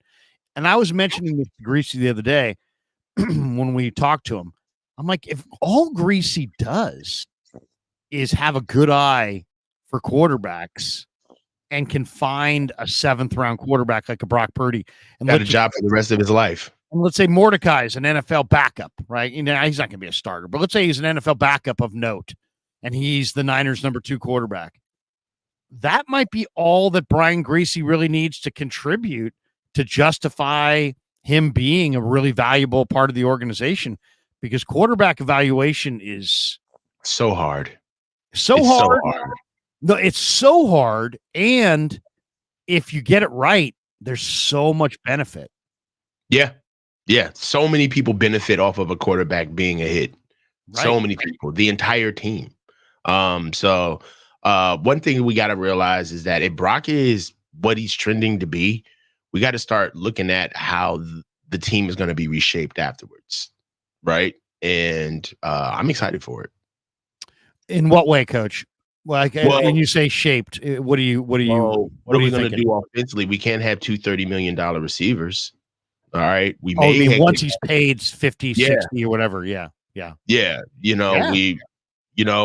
We're going to have to get younger on the offensive line, especially at left tackle, because we're going to have to put a rookie over there. We can't keep. Might not be able to have a $30 million fullback. Exactly. We can't have the highest paid fullback in the league. Talk about how I can't do it because that's a whole segment. But like, we can't have the highest paid fullback in the league. We can't. So right now, I'm interested to see how the team is going to be able to be shaped out, and who stays and who goes, because it's not like it's all over. You're still going to be able to pay guys, but I would like to see, you're going to have to be a lot more stringent. So it'd be interesting to see what the coaching staff and the organization, who they choose to move on with Brock, because that's what it's really going to be, because it's going to be Brock's team now.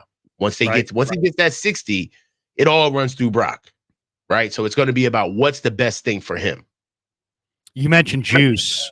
Juice had a couple things this week. One, he says he's confident that the Ayuk deal will get done, which was good to hear. But then he also said that he was really hurt when John Lynch asked him to take a pay cut. And all I would say is, and I understand. Believe me, I understand. Nobody wants to take a pay cut, right. And especially if you feel like you're good at your job or you're doing your job well, you don't want to take a pay cut. But all I would say to Juice is, bro, read the room. I mean, this is, you got a quarterback that's going to make tons.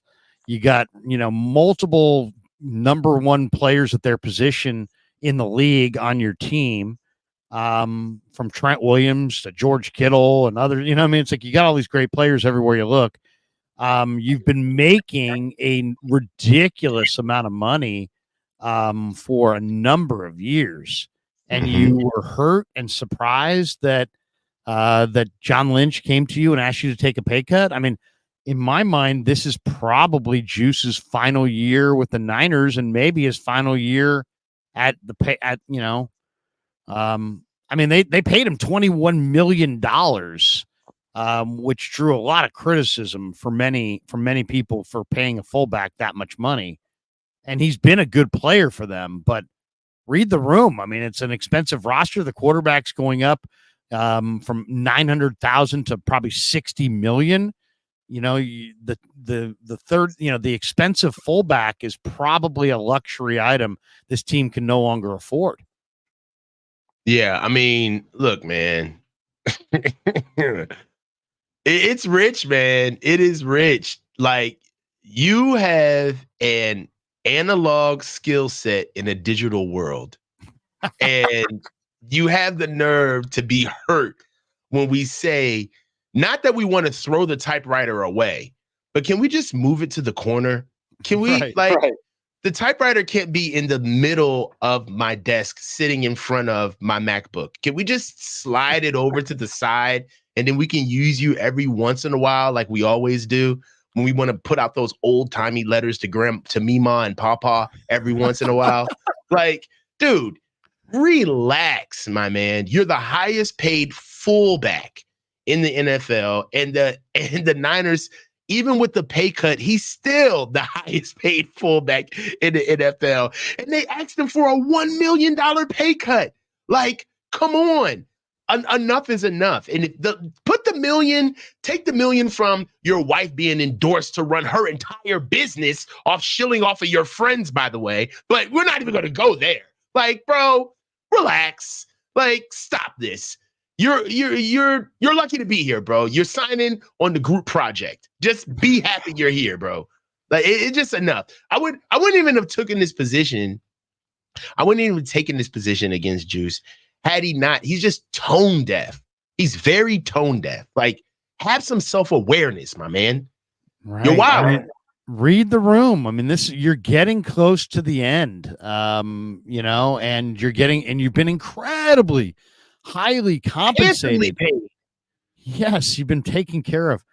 On the Ayuk front, and it's funny, we've gotten this far without talking Ayuk, but Dan Graziano from ESPN had the latest on Ayuk, and basically just saying kind of what Mayoka's been saying, that then maybe the Niners are going to ask Ayuk to play on the 5th-year option at $14.12 million.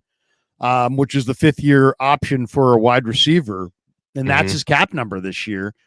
And basically he's painting a picture, Graziano is, that Ayuk is wrapping his arms around the idea that, that he's not going to get taken care of with a long-term deal, that he's going to play on the 5th-year option this year, that they're going to franchise tag him next March, and that they'll try to work out a deal next March. And he basically just says, hey, look, in this scenario, Ayuk scratches the Niners back as far as giving them cap relief in 2024. And then the team scratches his back, in return. in 2025 by giving him a contract extension.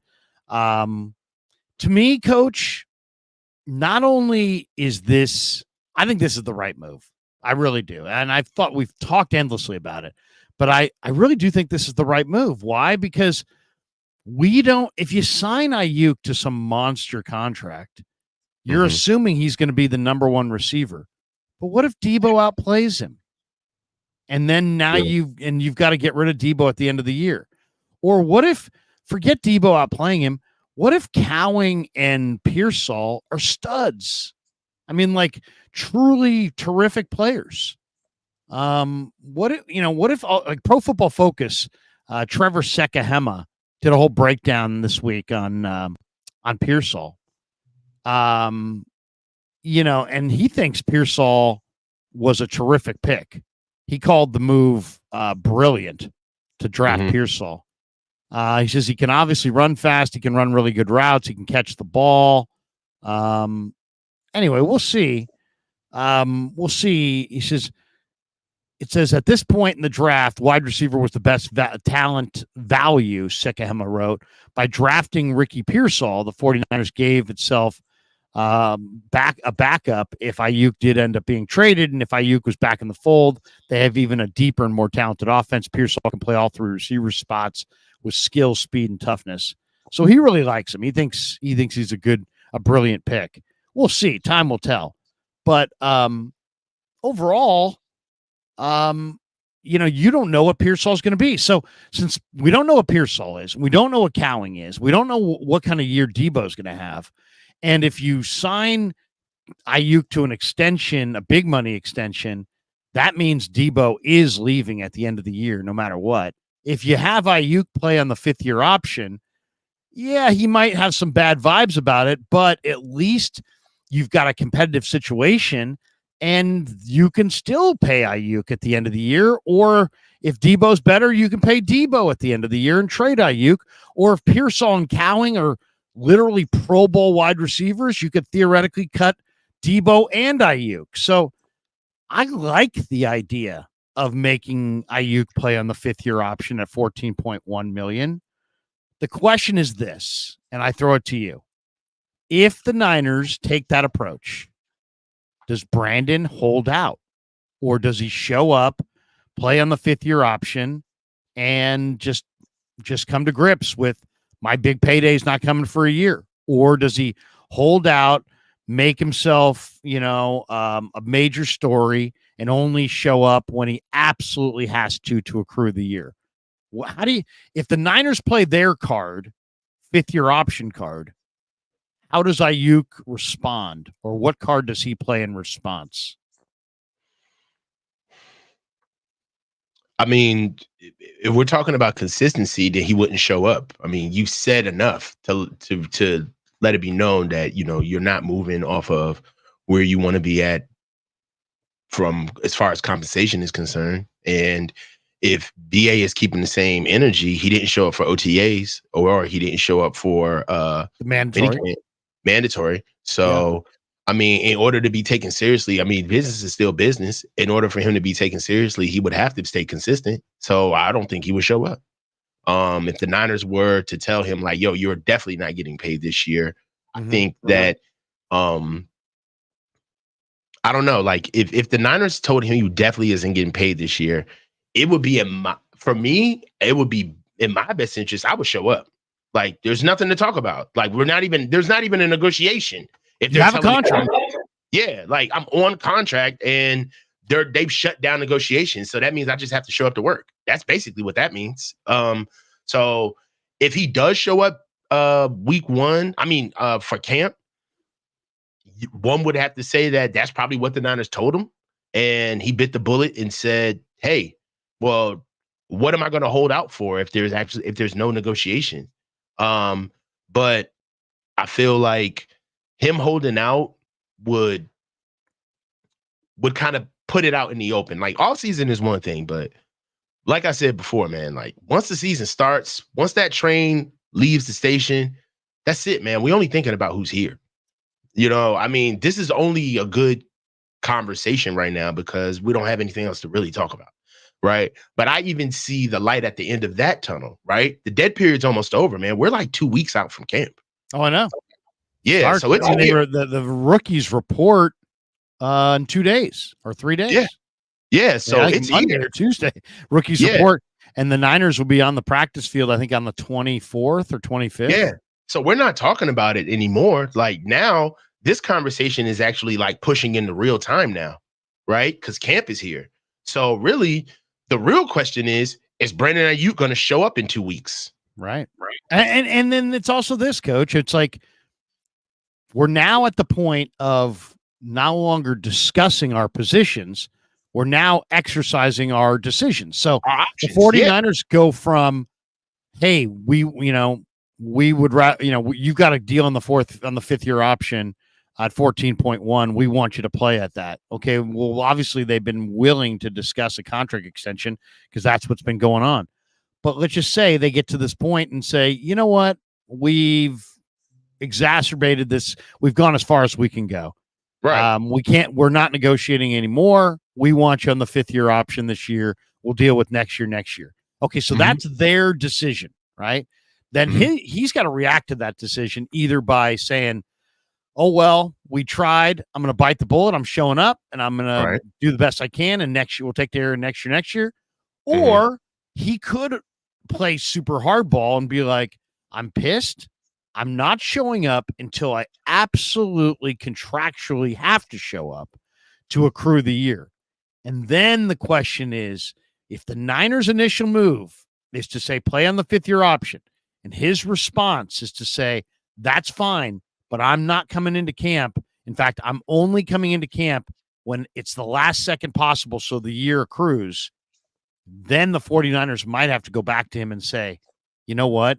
If you're going to hold out till week 4, week 6, then we're actually going to entertain trading you right now. So that's where this thing kind of could get off the rails. It's like they make their call, fifth year option, then he makes his call reacting to it. And if he reacts fine and he's like, hey, you know what? That's fine. We'll deal with it next year. And he shows up, then everything goes forward. But if he holds out, they may just say, you know what? We're not in our Super Bowl window getting led around by the nose by our wide receiver. We're trading him. And that, the Niners are, there's phases to negotiations. And that's one thing that I feel like BA may not be understanding is that the phase of the negotiation right now, even if the Niners are operating from strength, right now they could really leverage you once the season starts, right? Because now teams are in play and real situations are happening and your situation is still stale. It is what it is. So for me, I feel like the Niners are well within their right to move on from BA if he doesn't want to play at 14. Holding out would only hurt his cachet because not only would it hurt him personally, but it hurts his brand. And he looks like a malcontent for the rest of the league. And to be honest with you, a receiver who wants to get paid coming off of a game where he only had 3 targets and they lost. With not only this, with seeing how many receivers actually got their deals done this offseason too, right? To show that business can be done. It's not going to look good for BA. I keep telling him, man, like, go check out what happened to OBJ, man. He got his ring, right? But he was the toast of the town, man, and kicking up dust, and they sent his ass to Cleveland. I'm telling you. So, even this whole thing about Eric Dickerson, if you want to go further back for the old school crowd, Eric Dickerson was a running back for the Rams, running behind Jackie Slater and Irv Pankey, Doug Smith. He had like multiple Pro Bowlers on his offensive line with the Rams, running in a system with John Robinson where, he just was well taken care of. He wanted more. He asked out. He got traded to Indy. He ran behind a horrible line and killed his career. Absolutely killed his career. So it happens, man. It does happen. So, my thing is that, BA, we're talking about the Commanders in Pittsburgh like it's a foregone conclusion. It is not in the Niners' interest to be in Brandon Ayuk's best interest. Like, Right. no, they're gonna go for whatever They could send you deal. to Denver, and they could send you to New Dude, England. yes.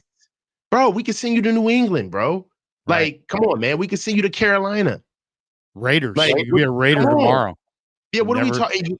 And go get paid. Right. You know what I mean? So my thing is that like everybody wants to get paid what their market is, but they get paid within the context of where their organization is at the moment too. BA can get his 30 million, but he may not get it replicated in AAV. He may get it in guaranteed money, right? So there's ways to skin a cat, man. But I'm gonna tell you right now, man, like this ain't gonna be no happily ever after if he gets traded. Like, I'm sorry, it don't work that way. Well, in what way you mean? Meaning what? Well, he's not going to the Commanders to go catch passes from Jaden Daniels, the number 2 Oh yeah, pick. I mean the idea that you're That's just going to be set up in your dream spot is probably not happening. It's There not was happening. there was a CBS Sports guy named Cody Benjamin who put out a 3-way trade, and in this 3-way trade, it was Niners, Broncos, Commanders. In the 3-way trade, the Niners would trade Ayuk. I think he would wind up in DC in this trade, and the Niners would get Cortland Sutton and a 2nd-round pick.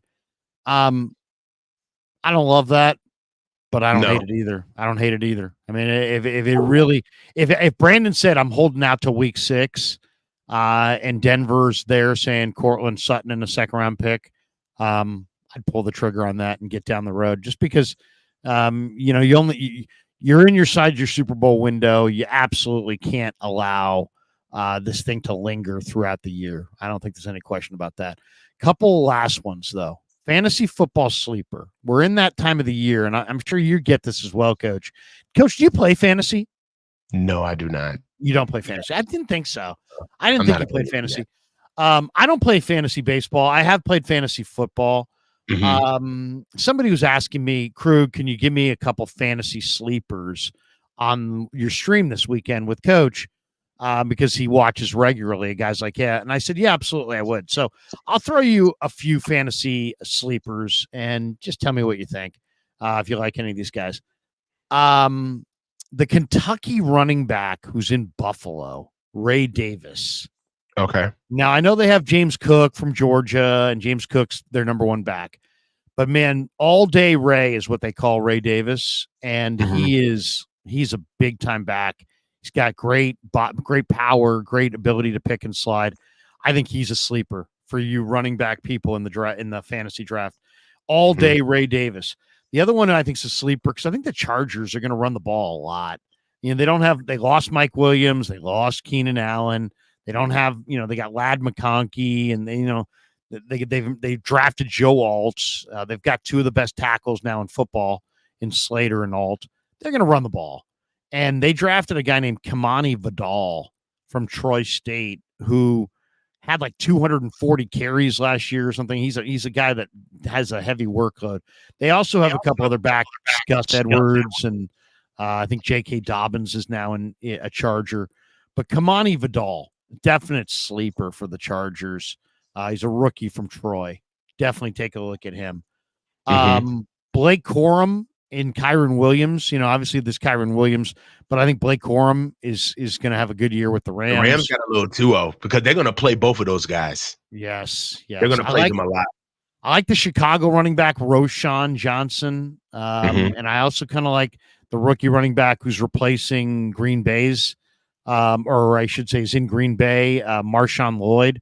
Now, I know Green Bay added the Raider running back, but Marshawn Lloyd is not a bad insurance policy there. Tight end wise, Coach named it before, Trey McBride. I think Trey McBride is a tremendous tight end for fantasy this year. And a couple quarterbacks. I think Kirk Cousins could have a big year in Atlanta, and I think Anthony Richardson, if he's healthy, we'll see if he's healthy. That's a big one. But if he's healthy, Anthony Richardson in Indianapolis could be a tremendous fantasy player. Dude, I can't wait to see him play for an extended period of time. I just want him to stay healthy. Oh, I know. He's such a beast. He's such a monster. Yeah. And then wide receiver wise, I mean, it's hard to say sleeper wide receivers, but I love Garrett Wilson in now that Rodgers is healthy with the Jets. New York. Yeah. Okay. Yeah, I think Garrett Wilson has a huge year. I kind of, even though New England has a bad passing offense, I kind of like Demario Douglas and Javon Baker from New England. Okay. Okay. Kind of like Marvin Mims in Denver. Kind of like Pearsall with the Niners. Kind of like McConkey You know a who little else is bit. probably going to be a sleeper? Who do you got? Ramondre Stevenson out of New England. New England, back. the running back. I kind of Yep. like Xavier Leggett to have a big rookie year for Carolina. Now that Josh Jacobs is in Green Bay, Zamir White is going to really Zamir get his White. nod. Zamir White's going to That's a go good off in Las Vegas. Brock Bowers might have a big year. Yeah. Tank Dell is going to be back from Yeah. Houston. So he's coming back off his injury. It's going to be good, man. Yeah. You know There's who some else? interesting- Tank Dell's a good one, actually. That's a really good one. You know who else is a sneaky? I forgot to name this guy when we were talking about tight ends. I really like Pat Fryermuth, the tight end out of Pittsburgh. Yeah. I like Pat Fryermuth, man. I think that they're going to use him a lot, especially with Russ being there. That Pat Fryermuth may get off this year. That's a good one. That is a good Mhm. one. I'll give you another one that I like there. You know, everybody talks about the Dolphins. They have, you know, Tyreek and Jalen Waddle, and I mean they've got a lot of speed. They drafted this kid Malik Washington out of UVA, who's just ridiculous. Oh, the receiver. Yeah, the tiny receiver, but he's a great player. He's an incredible player. But I'll tell you the guy that I think could be a sleeper is Jonnu Smith, who's now in Miami. He went from Atlanta to Miami. But I mean, think about it. They've got A-Chain and they got Mostert and they drafted Jalen Wright and they've got all these receivers. Nobody's going to be covering Jonnu Smith. And Jonnu Smith is a terrific receiving tight end. Now he's in Miami. I just think Jonnu Smith could be a very underrated fantasy player this year at tight end. All right, one last one here. Finish this sentence. Watch out for blank this summer. It could be a Niner. It could be a player. It could be a team. It could be a trend. It could be anything. Watch out for what this summer. It could be a team that you think, or it could be a player that you think is taken off. It could be a team that you think is taken off. What are you watching out for this summer in the NFL? I'm watching out this summer to see if Deebo Samuel's newfound leadership throughout this offseason is married onto the practice field. I want to see the consistency of what Deebo has been showing us because it's been different. It's been a lot more of a leader this year. He's in shape, in great shape. Okay. He's got his money. And right now we are looking to see there's a civil war going on right now to figure out what receiver is going to push us into the next echelon of our team, right? The next regime, right? Because once Brock gets paid, it's going to be one of those guys, not both of them.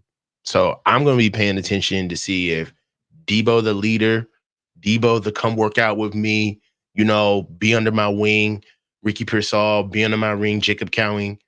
I want to see if that's married onto the field and how it's going to look, particularly if BA doesn't show up.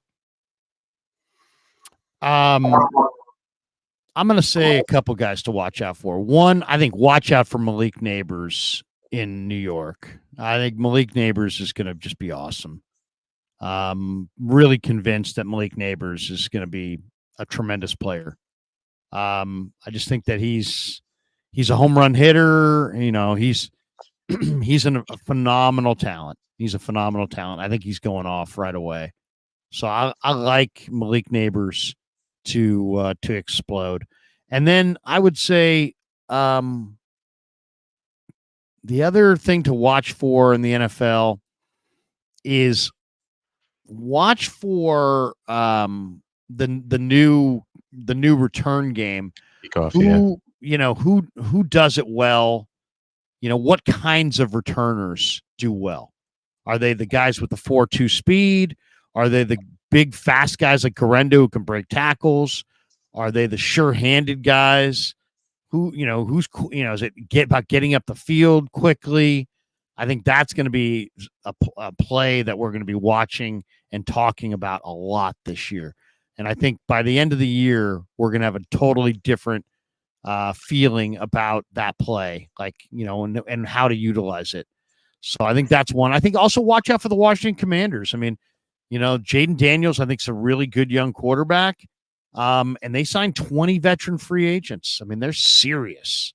They are serious as hell about turning things around quickly there. So I would say watch out for neighbors. Definitely watch out for the Commanders. And the other one is, in Kansas City, now that Kansas City has got, they've got another, they're going for the three-peat. I mean, to me, I think it's going to be really interesting to watch Kansas City now they had Rashee Rice, but now they just added a ton of speed. Hollywood Brown and Xavier Worthy to, Rashee Rice, Kadarius Toney, Justin Watson, Kelsey. I'm really eager to see what kind of year Kelsey and Pacheco have underneath with Xavier Worthy and Hollywood Brown running off the coverage. And then the big question is, Kansas City went for these deep ball guys, right? But they are also don't have a left tackle.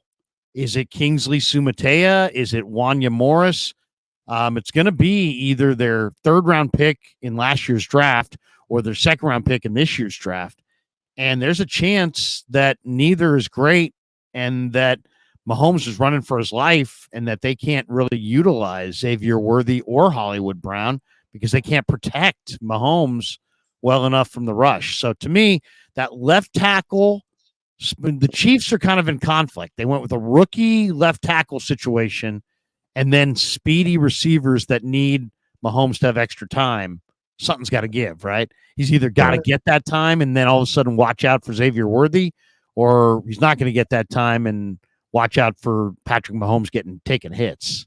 So, and we got this one from Gilbert. He says, watch out for Cody Schrader. So there you go. All right, Coach, what do you got cooking the rest of the Saturday? It's the heat has broken here in Northern California.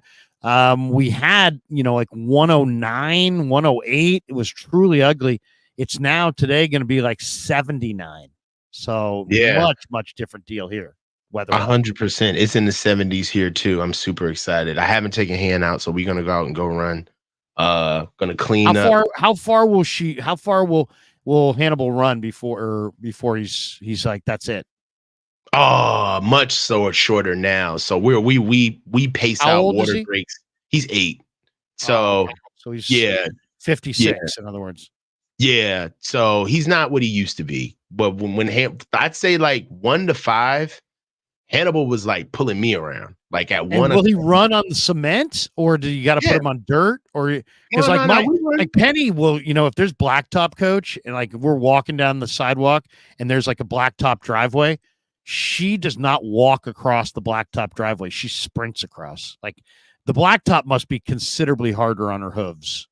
Yeah, I mean, I know with us, we do a lot of trail running too, and the sidewalks that we run on too, like always have like tree boxes and stuff. So he's a mover, man. Like once we get going, all told, we'll do about 5 miles of hiking, and we'll do it in like 2 hours. So, it's a good workout, man. I love him. He's a cheat code, honestly. If I didn't have him, I'd be a house.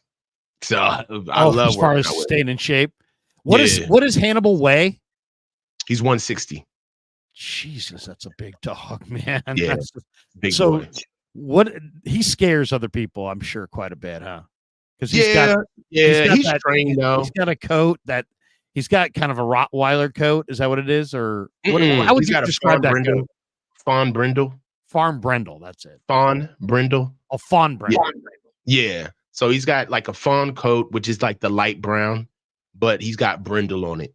So he's got the tiger stripes, as you call them. Yeah. Yeah. So he's a fawn brindle, but I'm right now I just want to get a son.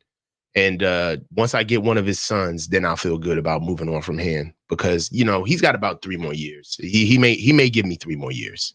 How many has he had a bunch of kids already? Yeah, I breed them. Really? Yeah. With another dog that's the same breed or different breed? Yeah, I stud them. Mm-hmm. Wow. So I've been studying. I've been studying Hannibal his whole life, really. What do you get for a pup? 35. 3,500? Yeah. So 35 for a pup. 35 we paid for we paid the grand for Penny. She's a purebred golden retriever. Mm-hmm. Yeah, I mean, look, 35 for a pup. That's a lot. 10 grand for the litter, half up front when she's pregnant, other half up front when the litter drops. So damn, hey man, Hannibal ain't here for free. His ass is paying rent. He ain't here for free. Which I thought I'm just a pet owner. Like, nah, man. So I mean, he's a good boy, man. Oh man, good stuff. Well, enjoy your Saturday. Thanks to Pig and a Pickle for being the title sponsor of the Krueger Show. Thanks to Underdog Fantasy as well, and thanks to our good friends at Sharp Corner Sports Cards and Collectibles. That does it for us. Have a great Saturday. Sign up for the coaches channel, like and subscribe over here, then go right to bang-bang_49 and like and subscribe over there. For Coach, I'm Larry. Peace. Yeah, never met a man I've been scared of. Careful, you gon' get exactly